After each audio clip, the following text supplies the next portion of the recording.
존전한 예수 더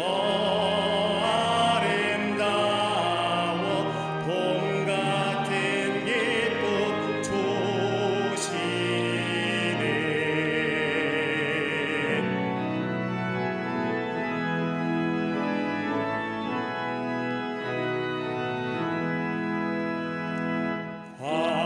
황영한 해와 명랑한 저 달빛 소망의 별들 빛나나 조의 소빛은 더 찬란하여 장미교할 수 없도다.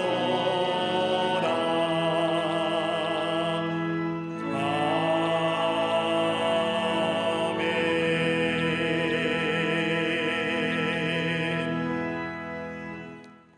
교독문 20번 시편 33편을 교독하시겠습니다. 너희 의인들아 여호와를 즐거워하라. 찬송은 정직한 자들이 마땅히 할 바로다.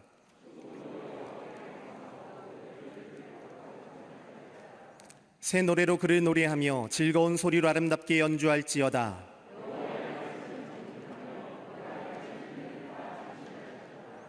그는 공의와 정의를 사랑하시며 세상에는 여호와의 인자하심이 충만하도다.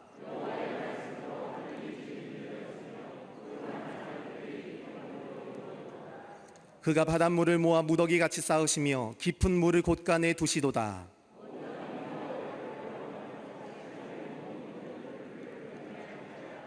아멘.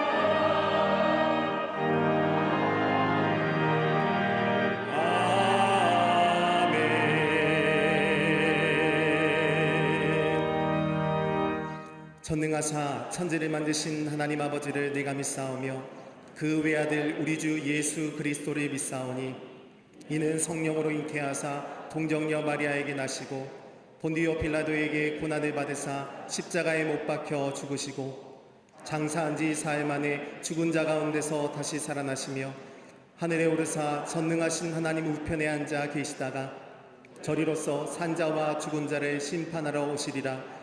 성령을 믿사오며 거룩한 공회와 성도가 서로 교통하는 것과 죄를 사하여 주시는 것과 몸이 다시 사는 것과 영원히 사는 것을 믿사옵나이다. 아멘.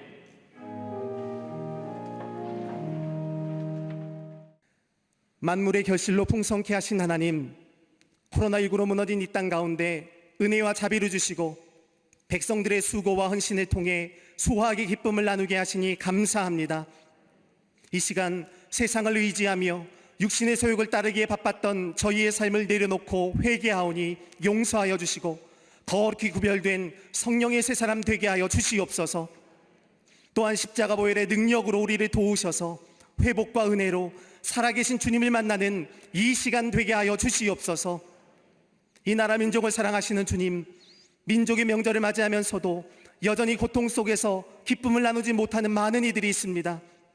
병상에 사파하는 환우들, 고향을 찾을 수 없는 실향민들, 코로나로 고통받는 모든 이들의 신음에 응답하사 속히 이 나라 민족이 정치, 경제, 사회 전반에 걸쳐 참된 치유와 회복의 역사를 경험케 하여 주시옵소서. 돌아서서 유익하게도 못하며 구원하지도 못하는 헛된 우상과 미신을 따르지 아니하고 세상의 주관자이신 하나님의 은혜에 감사하는 예배의 감격과 가정의 진정한 회복이 있게 하여 주시옵소서. 남북의 경색된 관계가 하나님의 선하신 손길 아래 항구적인 샬롬의 평화를 향해 달려가게 하시되 먼저 백성들의 안전을 위해 이 나라의 안보를 든든히 세워나가는 위정자들이 되게 하여 주시옵소서. 안타까운 생명의 희생이 다시는 일어나지 아니하도록 우리 국민들을 지켜 보호하여 주시옵소서. 사회를 뒤흔드는 잘못된 이단과 우상, 동성애와 포괄적 차별금지법, 잘못된 가치관은 속히 무너지게 하사 참된 진리가 굳건히 세워지게 하여 주시옵소서. 어려운 시대 속에서 복음과 사랑을 나누는 재단 되게 하심을 감사합니다. 광림의 빛이 마중물되어 온전한 신앙과 믿음으로 세상을 화평케 하는 구원방주로 사명 감당케 하여 주시옵소서. 선교구와 각 기관과 부서, 교회 학교와 청년 청장년들이 시대를 통찰하는 능력으로 위기를 극복하게 하시고 속회와 선교회가 든든히 세워져 뿌리가 견고히 서는 축복의 재단 되게 하여 주시옵소서. 절박한 시대에 구령의 사명으로 지금껏 달려오신 감독님, 주께서 지키시고 인도하심에 감사합니다. 모세와 같은 강건함으로 함께하사 생명 다해 주께 충성하실 때에 감당하고도 남음이 있는 성령의 능력을 허락하여 주시옵소서. 부흥의 새 역사를 세너려 가시는 담임 목사님, 걸음이 닿는 곳마다 복된 일들이 나타나게 될 줄로 믿습니다. 한국교회뿐만 아니라 전 세계 기독교를 이끄는 참된 지도자로 서게 하사 하나님 나라의 확장에 귀히 쓰임받게 하여 주시옵소서. 오늘 우리의 심령 고스를 쪼개는 능력의 말씀을 통해 삶이 변화되고 새로운 힘과 용기를 얻는 은혜의 시간 되게 하여 주시옵소서. 제단을 아름다운 꽃으로 장식한 손길에 위로의 은혜를 주시고 보이지 않는 곳에서 예배를 섬기며 헌신하는 손길이 닿는 곳마다 주의 영광이 깃들게 하여 주시옵소서. 또한 갈릴리 성가대 옥회사를 기억하셔서 성령의 감동을 전하는 은혜의 찬양으로 삼아 주시옵소서. 함께 예배하는 남교회, 서교회, 북교회, 국내외 선교지, 안타까운 마음으로 온라인과 방송으로 예배하는 모든 성도들과 해외에서 그 고향을 바라보며 기도하는 모든 이들의 삶에도 충만한 은혜를 허락하여 주시옵소서. 이 모든 말씀 우리 주 예수 그리스도의 이름으로 기도하옵나이다. 아멘. 마태복음 10장 40절부터 42절까지입니다. 너희를 영접하는 자는 나를 영접하는 것이요 나를 영접하는 자는 나를 보내신 이를 영접하는 것이니라. 선지자의 이름으로 선지자를 영접하는 자는 선자의 상을 받을 것이요 의인의 이름으로 의인을 영접하는 자는 의인의 상을 받을 것이요 또 누구든지 제자의 이름으로 이 작은 자 중 하나에게 냉수 한 그릇이라도 주는 자는 내가 진실로 너에게 이르노니 그 사람이 결탄코 상을 잃지 아니하리라 하시니라. 아멘.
갈릴리 성가대의 귀한 찬양에 또 앙상블의 귀한 연주에 감사합니다. 고맙습니다.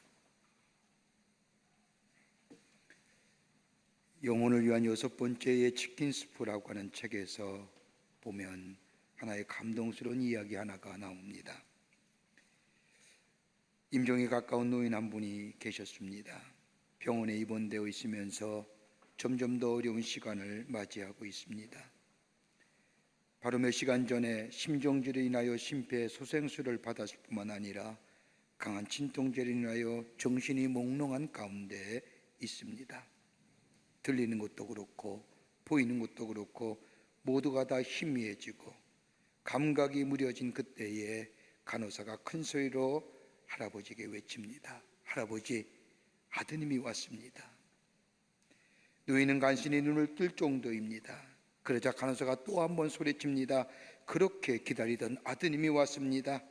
그때에 해병대 복장을 한 건장한 청년이 병실에 들어서는 겁니다. 노인은 분명하게 사람을 볼 수가 없는 상태이고 말을 하고 싶어도 말을 할 수 없는 그런 상태였습니다. 아주 새역한 손을 이 할아버지가 내밀자 이 청년은 그 할아버지의 손을 꽉 잡습니다. 서로 주고받는 말은 없습니다. 그렇게 하룻밤을 꼬박 지새웠습니다. 의사와 간호사가 간간히 들어와 할아버지의 상태를 체크합니다. 그때마다 간호사가 공손하게 앉아있는 그 청년을 보고 잠깐이라도 눈이라도 붙이라고 말하지만 청년은 고개를 가로줬습니다. 여전히 노인의 얼굴을 들여다보고 노인의 손을 꽉 잡고 있습니다. 새벽녘이 되었을 때에 노인은 숨을 거두었습니다. 꽂아놓았던 산소호흡기며 주사바늘 다 뽑고 나서 간호사가 물러설 때에 건장한 청년이 노인을 가리키며 간호사에게 이렇게 묻습니다. 이 노인이 누구십니까? 간호사가 깜짝 놀랐습니다. 당신이 이 노인분의 아들이 아니십니까? 이 노인의 당신의 아버지가 아니십니까? 라고 묻자 이 청년이 아닙니다 라고 대답합니다. 간호사는 어안이 벙벙해졌습니다. 그러면 어떻게 저 노인과 함께 밤을 지새운 겁니까? 라고 이야기하자 이 청년이 대답하기를 저는 이 병실 문을 여는 순간 아차했습니다. 지금 와보니 이 노인의 아들의 이름과 제 이름이 같은 겁니다. 그런데 이 병실에 들어와 노인의 눈빛을 보는 순간 나는 거기에 사로잡히고 말았습니다. 그리고 도저히 내가 당신의 아들이 아닙니다라고 말할 수가 없었습니다. 그래서 그대로 이 자리를 지켜 노인 어른의 임종을 보아야 했습니다. 나는 이 자리를 떠날 수가 없었습니다 라고 이야기를 하는 겁니다. 이야기를 들은 간호사는 생각합니다. 임종을 앞둔 노인에게 필요한 것은 다른 것이 아니라 사랑이었다는 것을, 마지막 순간까지 자신의 손을 잡아줄 그 누군가가 필요했다는 겁니다. 이 간절한 소원을 뿌리치지 이 청년이야말로 가장 인간적이며 가장 행복하며 훌륭한 인격을 가진 사람이라는 것을 이 간호사는 깨닫게 되었다는 겁니다. 우리 흔히 성장한다, 자란다고 말할 때에 신체적 성장을 이야기합니다. 그런데 이 신체적 성장을 다 이룬 사람은 더 이상 신체적 성장을 가지고 없기에 건강의 지수, 건강의 연령을 이야기합니다. 그러게 나이에 관계없이 그 사람의 건강의 지수가 얼마인가, 건강의 연령이 얼마인가에 대하여 관심이 많은 것을 봅니다. 건강의 연령도 중요하지만 또 하나 중요한 것이 있다고 한다면 정신의 건강입니다. 바른 정신을 가지고 사는 겁니다. 몸은 성장했는지 모르지만 정신이 바르지 못한 사람, 이 또한 문제입니다. 그러기에 지능지수를 말하기도 하며 감성의 지수를 말하는 이유도 바로 여기에 있습니다. 정신의 연령도 성장도 중요합니다. 또 하나 있다고 한다면 다름이 아니라 인격의 성장입니다.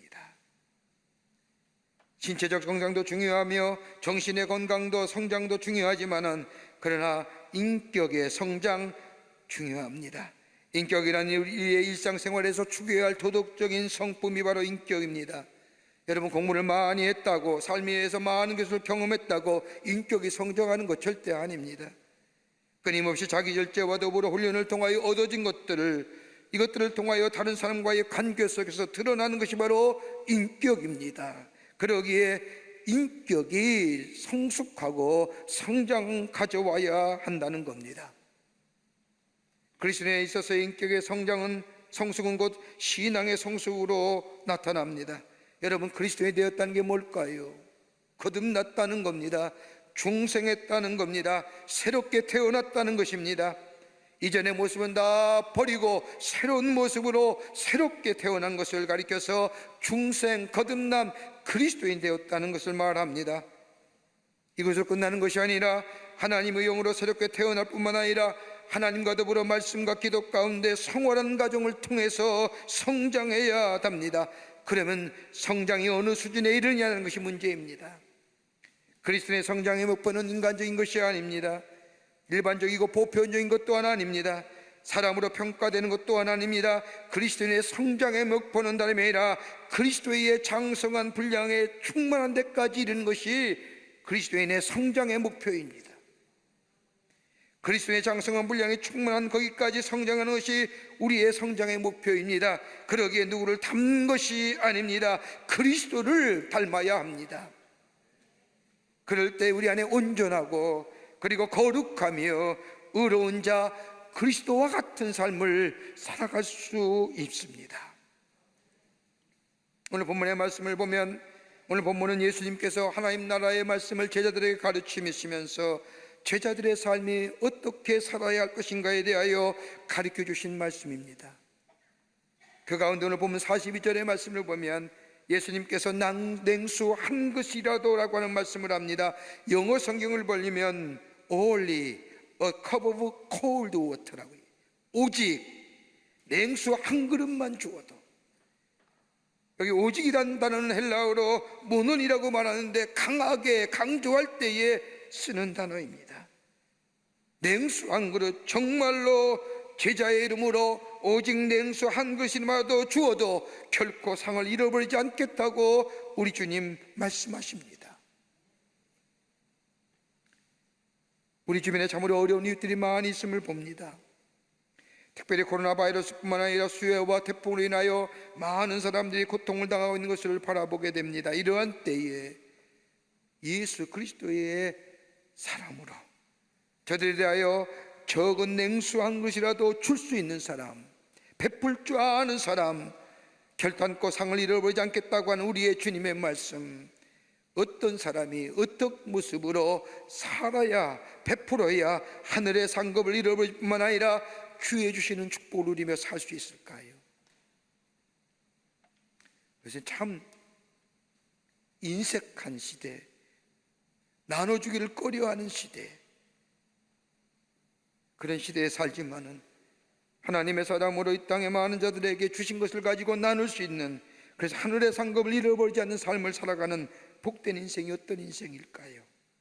함께 말씀을 나누며 은혜 받기를 원합니다. 첫째는 주는 자의 마음이 뜨거워야 한다는 겁니다. 주는 것으로 그치는 것이 아니라 마음이 뜨거워야 합니다. 오늘 본문 42절 전반부의 말씀을 보면 제자의 이름으로 베푸는 자는 결탄코 상을 잃어버리지 않겠다고 우리 주님 말씀하십니다. 여러분, 제자가 뭘까요? 다름 아닌 마음이 뜨거워져 따라 나선 이들을 가리켜 제자입니다. 마음이 감동되어 자신의 삶을 다 바칠 수 있다고 생각한 그 사람을 따라 나선 사람을 가리켜 제자라 부릅니다. 이런 의미에서 오늘 본문 말씀의 제자의 이름이라고 하는 것은 예수님을 따라 나선 이들, 예수님의 말씀과 예수님의 삶에 감동이 되어 마음이 뜨거워져서 나는 예수의 사람, 예수의 제자가 되겠다고 예수를 따라 나선 이들을 가리켜 예수의 사람, 제자라고 얘기합니다. 예수의 삶을 담고자 하는 사람들.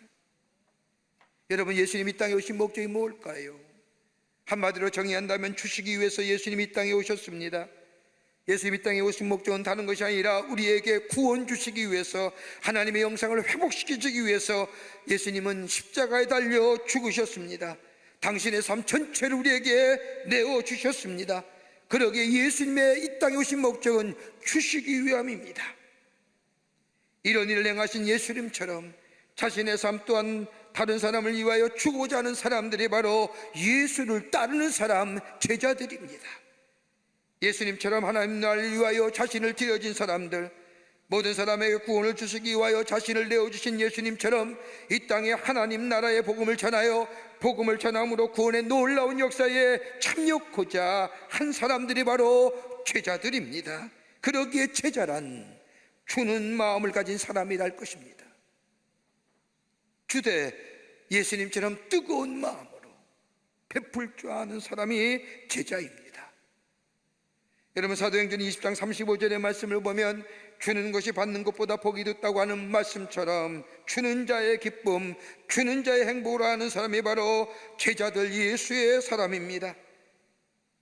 베풀 때 내 이름 석자가 아니라 나로 인하여 예수의 이름이 존귀케 되고자 하는 사람들, 다른 사람을 위해 베푸는 것이 아니라 예수님처럼 주는 자의 기쁨으로 주는 자의 행복으로 살아가는 사람, 바로 이런 사람이 바로 하늘의 상을 결코 잃어보지 않는 자의 삶이라는 겁니다. 몇 해 전에 미국의 컬럼니스트들이 색다른 여론조사를 연구하여 발표한 적이 있습니다. 그 여론조사는 다름이 아니라 몇 가지의 내용을 가지고 기독교인과 비기독교인을 비교하여 도표로 나타냈는데 그 첫 번째가 뭐냐? 봉사의 참가 지수입니다. 봉사활동에 얼마나 참여하는 것을 비교하는 것입니다. 단연코 기독교인들이 월등하고 잘 믿거나 못 믿고 간에 훨씬 더 많은 그리스도인들이 봉사활동에 참여하고 있다는 겁니다. 여러분, 우리나라에도 소외된 자, 어려운 자, 나약한 자를 돕는 여러분 기관의 60%가 기독교 계통입니다. 뭐라 해도 예수 그리스도의 정신, 예수 그리스도의 마음 가지고 소외하고 어려운 이들에게 돕는 이들의 기관의 60%가 그리스도인들에 의해서 운영되고 있다는 겁니다. 봉사의 참관 지수가 기독교인이 월등합니다. 또 하나 조사한 것이 있다면 포용력의 지수입니다. 다른 사람을 얼마나 포용할 수 있느냐, 관용할 수 있느냐, 인종과 문화와 환경을 초월하여 얼마나 받아들일 수 있느냐, 관용의 지수를 조사해 봤더니 이 지수 또한 기독교인이 비기독교인보다 월등했다는 겁니다. 여러분, 예수님처럼 사마리아 사람이나 그 어떤 사람도 모든 백성과 모든 민족을 열방으로 삼으라고 하는 주님의 말씀처럼 관용의 지수, 받아들이고 포용하는 지수가 우리 기독교인들이 월등했다는 거예요. 또 하나의 조사한 지수 중에 있으면 가정의 안정지수입니다.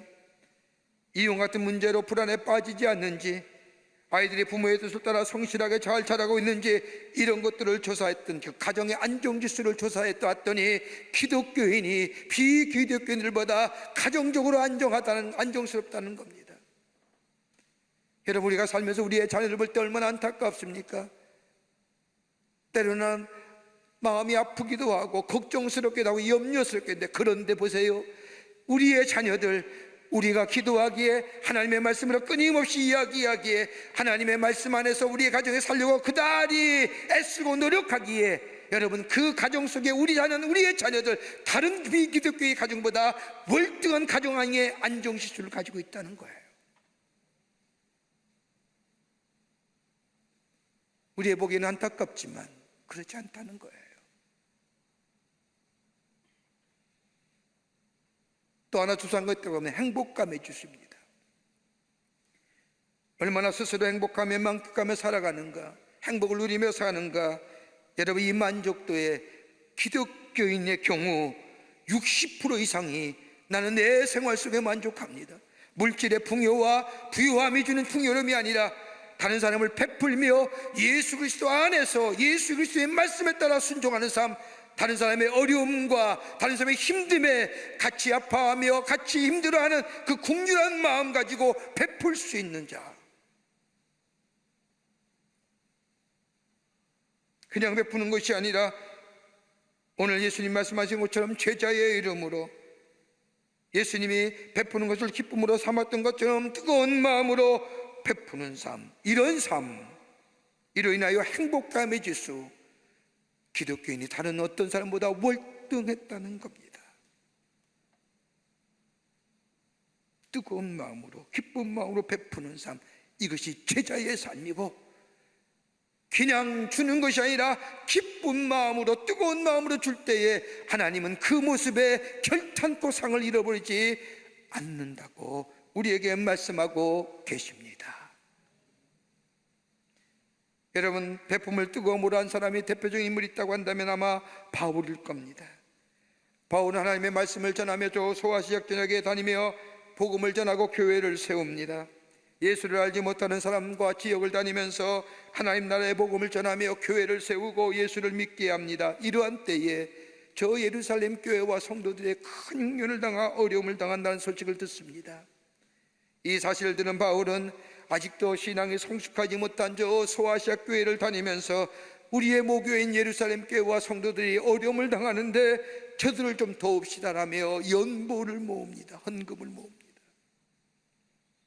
그렇게 정성껏 모여진 헌금을 가지고 예루살렘 교회에 보내려고 할 때 로마서의 말씀을 보면 그 헌금이 너무나 소중하기에 미성숙한 신앙, 온전하지 못한 믿음, 어려운 환경 속에서도 저 예루살렘 교회 성도, 우리의 같은 하나님 나라의 백성이 어려움 당한다는 소식을 듣고 헌금 낸 저 소아시아 교회의 헌금 소중하기에, 너무너무 귀하기에 바울은 그 헌금을 친히 예루살렘 교회와 성도들에게 전하기 위해서 예루살렘으로 향하기로 결심합니다.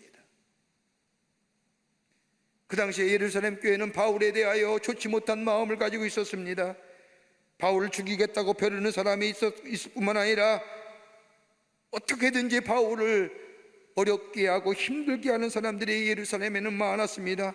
이것을 알았던 바울은 그럼에도 불구하고 이 헌금을 가지고 예루살렘 교회를 향하여 가려고 할 때에 아마 이번에 가면 살아 돌아오기가 어렵다는 것을 바울은 알고 있을지도 모릅니다. 그러게 로마서 15장 31절의 말씀을 보면 나는 유대에서 순종하지 아니하는 자들로부터 건짐을 받게 하고 또 예루살렘에 대하여 내가 섬기는 일을 성도들이 받을 만하게 하고, 성도들이 베푸는 저들의 헌금을 가서 예루살렘 교회를 향하여 베품의 뜨거움, 얼마나 어떤 어려움과 핍박이 있다 할지라도 그거 물리치고 예루살렘 교회를 향하여 떠나갔던 바울, 그러기에 로마 교회 성도들에게 기도를 부탁했던 것을 보게 됩니다. 주는 자의 마음, 어떤 마음이요? 뜨거워야 하는 거예요. 던져주는 것이 아닙니다. 억지로 주는 것이 아닙니다. 불가피해서 주는 것도 아닙니다. 높은 자세로 주는 것도 아닙니다. 겸손한 마음으로 보답이나 바람 없이 그저 뜨거운 마음으로 예수님이 우리에게 주셨던 것처럼 우리를 사랑하기에, 이처럼 사랑하시기에, 무한대로 사랑하시기에 당신의 목숨을 내어주셔서 우리에게 구원을 주신 것처럼 우리 또한 예수 안에 새로운 생명을 얻은 삶으로 다른 사람을 향하여 베풀 때에 그냥 베푸는 게 아니라 뜨거운 마음으로 베푸는 거죠.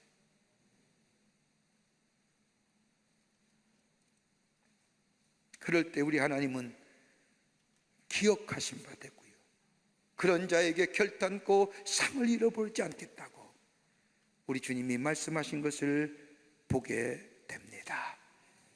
뜨거워야 돼요. 기뻐야 돼요. 줄 수 있음에 감격해야 돼요. 두 번째는 정성을 기울여야 됩니다. 기쁜 마음으로 베풀 뿐만 아니라 정성이 담겨져 있어야 된다는 겁니다. 오늘 본문의 말씀을 보면 냉수 한 그릇이란 말씀이 나옵니다. 42절 말씀을 보면 누구든지 제자의 이름으로 이 작은 자 중 하나에게 냉수 한 그릇이라도 주는 자는, 여러분, 냉수 한 그릇이라도, 예수님이 말씀하신 것은 냉수 한 그릇이라고 하는 말씀은 절박한 자에게, 타는 목마름으로 견딜 수 없는 자에게, 정말로 필요한 자에게, 절대적인 것이 필요한 자에게 정성을 담아 주라는 겁니다. 정성을 기울이라는 겁니다. 여러분, 뜨거운 여름철에 나그네에게 필요한 것은 다름 아닌 냉수 한 그릇. 그런데 냉수 한 그릇을 주면서 마치 대수롭게 주는 사람 아마 없을 겁니다. 냉수 한 그릇이라도 나그네 여행을 대접할 때는 정성을 다하여 대접을 바치고 주는 것처럼 작은 것이라도 정성을 다하여 주는 사람, 그 속에 마음이 들어가야 되며 그 속에 사랑이 담겨져 있으며 정성이 담겨져 있어야 된다는 겁니다. 저에게는 지난 2주간 선한 나눔 운동을 펼쳤습니다. 부활절 전후에서 우리가 선한 소비 운동을 통하여 재래시장과 소상공인을 돕는 일에 우리 교회가 앞장섰습니다.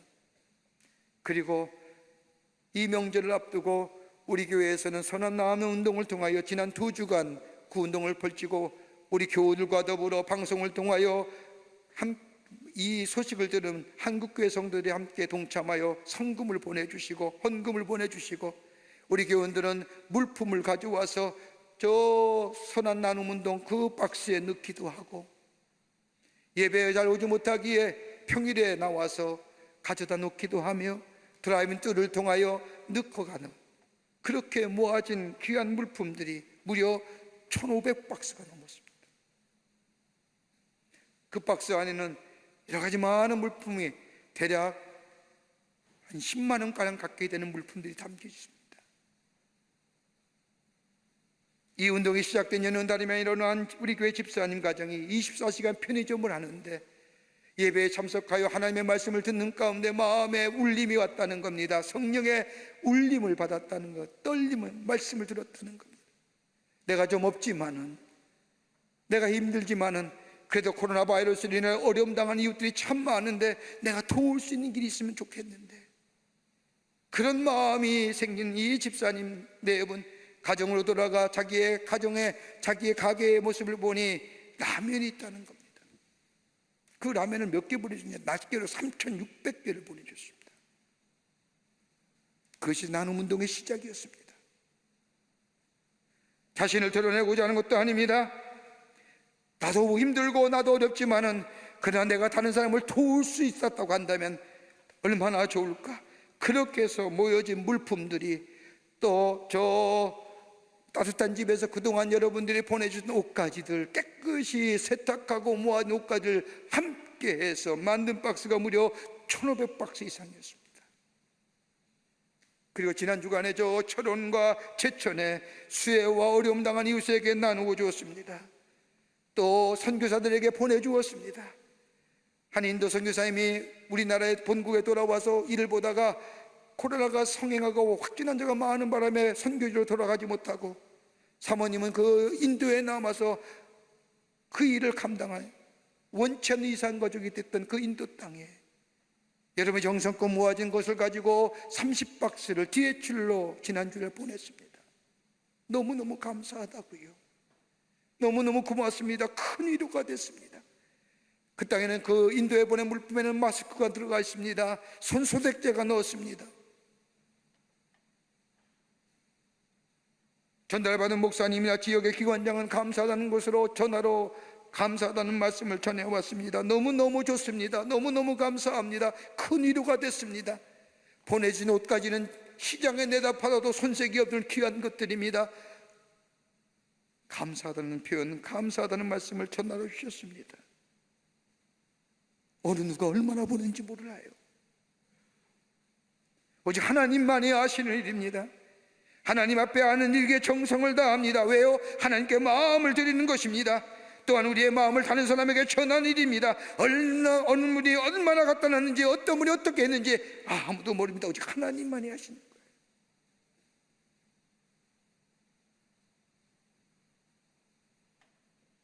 내 손에서 떠난 것, 하나님 앞에 기도하는 마음으로 드려졌으면 그것으로 끝난 겁니다. 어떻게 쓰여질지 모릅니다. 그러나 하나님의 역사하시 오병이의 역사처럼 30배, 60배, 100배의 기적을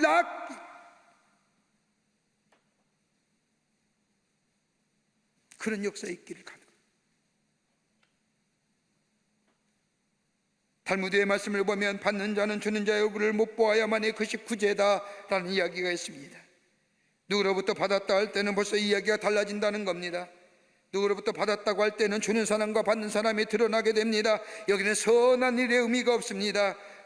잊어야 합니다. 받은 것은 기억해도 준 것은 잊어버려야 됩니다. 그 다음은 하나님이 하실 것입니다. 여기에 역사가 일어납니다. 우리 주님이 말씀하신 것처럼 오른손이 하는 것을 왼손이 모르게 하는 것처럼 잊어버리게 될 때에 우리 하나님은 기억하시고요, 그 사람에게 결탄코 상을 잃어버리지 않는 하나님의 축복, 하나님의 약속의 성취가 이루어지게 됩니다.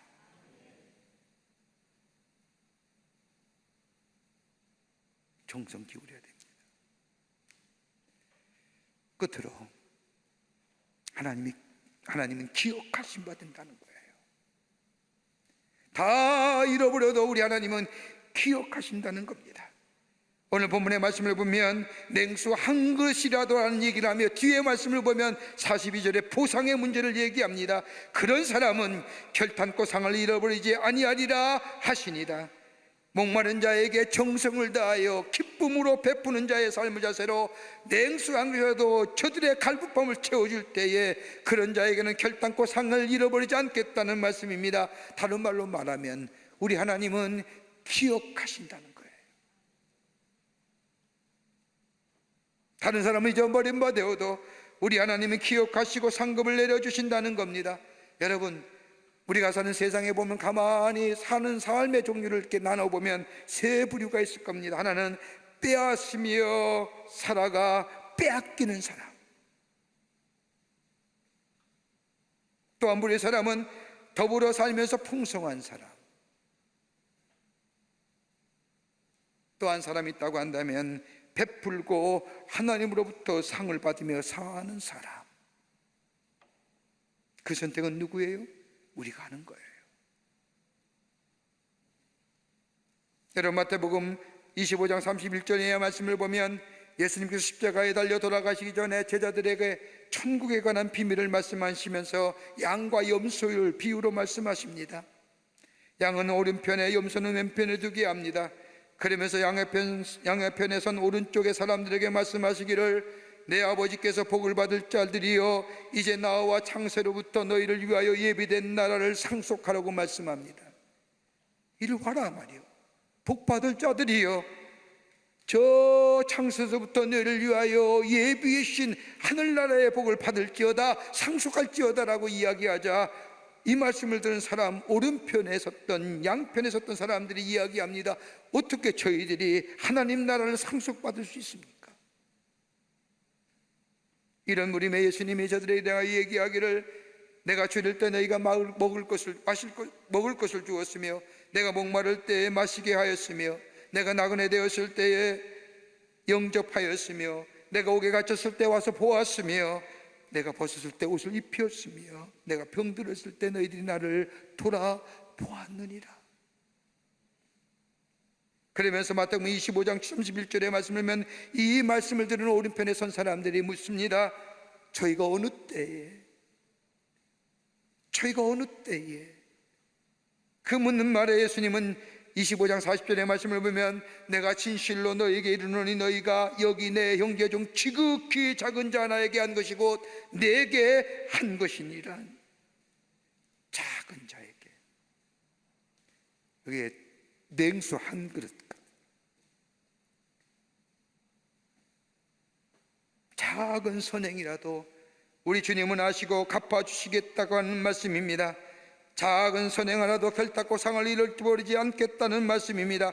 다른 사람은 알아주지 않는다 할지라도 내가 받은 은혜와 사랑을 다른 사람에게 나눠주는 삶, 정성을 깃드는 삶, 베품을 기쁨으로 아는 삶, 우리 하나님은 그 모습 기억하시고 하늘의 상급을 잃어버리지 않는 자로 기억해 주신다는 겁니다.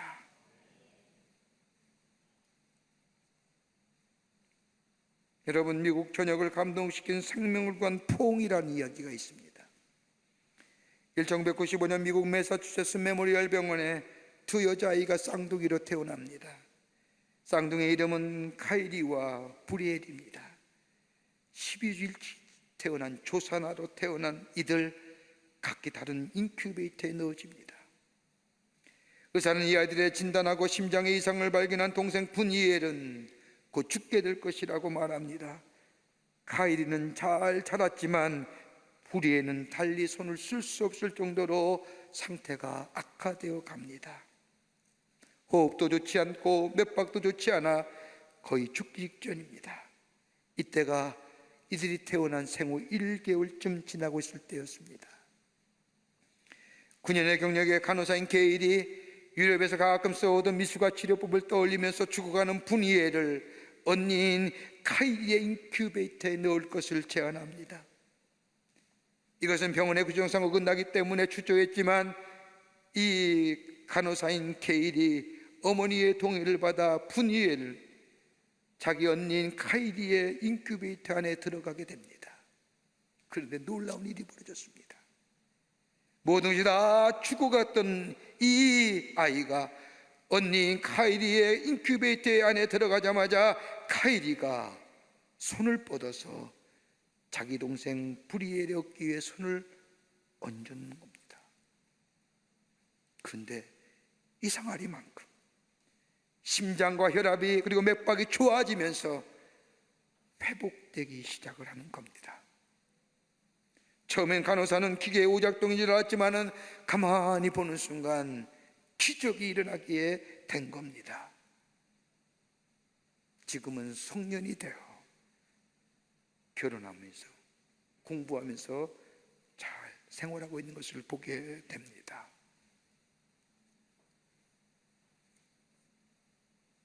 생명을 구한 복음이에요. 손 하나에 얹혀짐의 생명의 역사를 일으켰다. 지금 우리는 참으로 어려운 시대를 삽니다. 한 번도 경험하지 못한 그런 시대를 삽니다. 여러분, 위기일수록 삶의 질이 높여져야 됩니다. 위기일수록 삶의 질이 높여질 때에 위기를 극복할 수 있는 겁니다. 위기일 때 우리의 삶이 낮아지면 우리는 위기에 넘어지고 맙니다. 삶의 질이 높일 수 있는 게 뭘까요?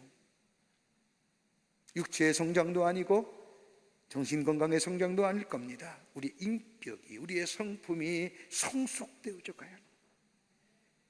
그리스도인이 성숙이라는 게 신앙의 성장과도 성숙과도 같이 가는, 예수 그리스도의 장성하고 충만한 분량에 이를 때까지 우리의 성품이 자라나야 되는데, 이 위기 때 우리의 이 위기가 삶의 질을 높여주신 것 아니라 예수님이 그러했듯이 우리의 삶 속에 다른 사람을 향하여 베풀며 나누며 함께 나아가는 인생들 때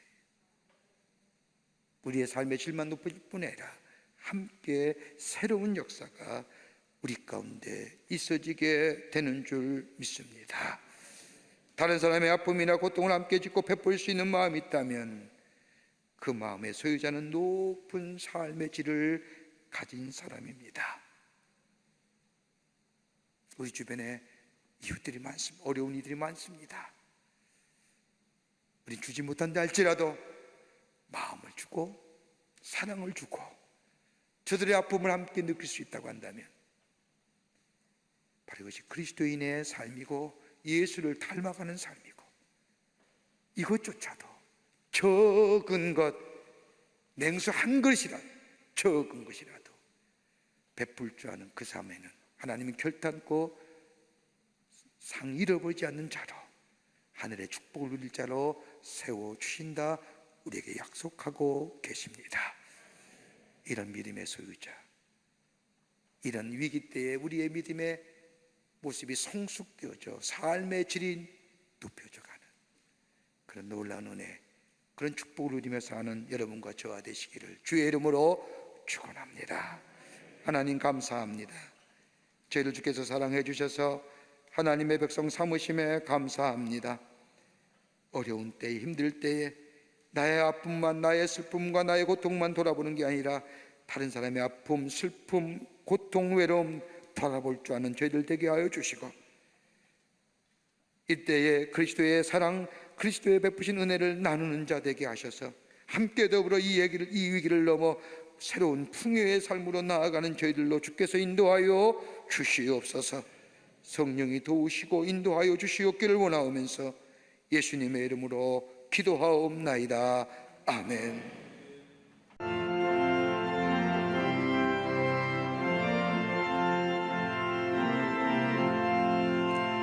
태산을 넘어 험곡에 가도 빛 가운데로 걸어가며 주께서 항상 지키시기로 약속한 말 변치 않네.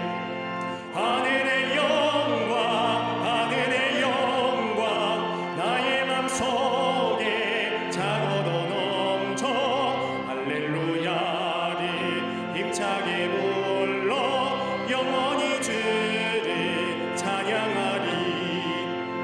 캄캄한 밤에 다닐지라도 주께서 나의 길 되시고 나에게 맑은 빛이 되시니 길 잃어버릴 염려 없네. 하늘의 영광 하늘의 영광 나의 맘속에 차고도 넘쳐 할렐루야를 힘차게 불러 영원히 주를 찬양하리.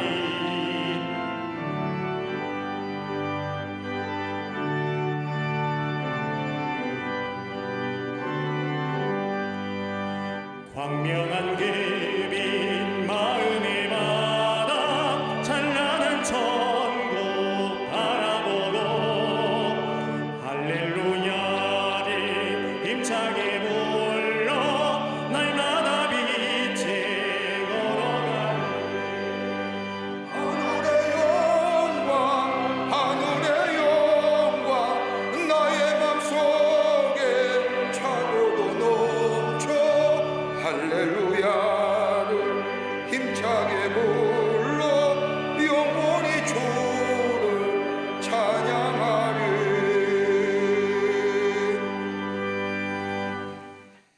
우리를 구원하시기 위해서 인간의 몸을 입으시고 이 땅에 오셔서 십자가에 달려 돌아가심으로 우리에게 구원을 주신 우리 구주 예수 그리스도의 크신 은혜와 하나밖에 없는 아들을 이 땅에 보내주셔서 우리를 위하여 화목제물로 삼으시며 우리를 얼마나 사랑하시는지 당신의 사랑을 보여주셨던 하나님 아버지의 한량없으신 사랑하심과 우리 안에 내재하시며 임재하시어 우리의 구원의 완성을 이루고 가시는 성령님의 놀라운 능력의 역사가 오늘 거룩한 주일에 하나님의 전에서 가정에서 구별된 시간과 성별된 장소로 삼어 하나님 앞에 예배드리는 우리 모든 당신의 거룩한 백성들, 또한 방송을 통하여 이 예배에 참여한 한국교회 성도들 모든 이들 위해 주께서 지금으로부터 영원토록 함께 하시기를 간절히 축원하옵나이다. 아멘. 주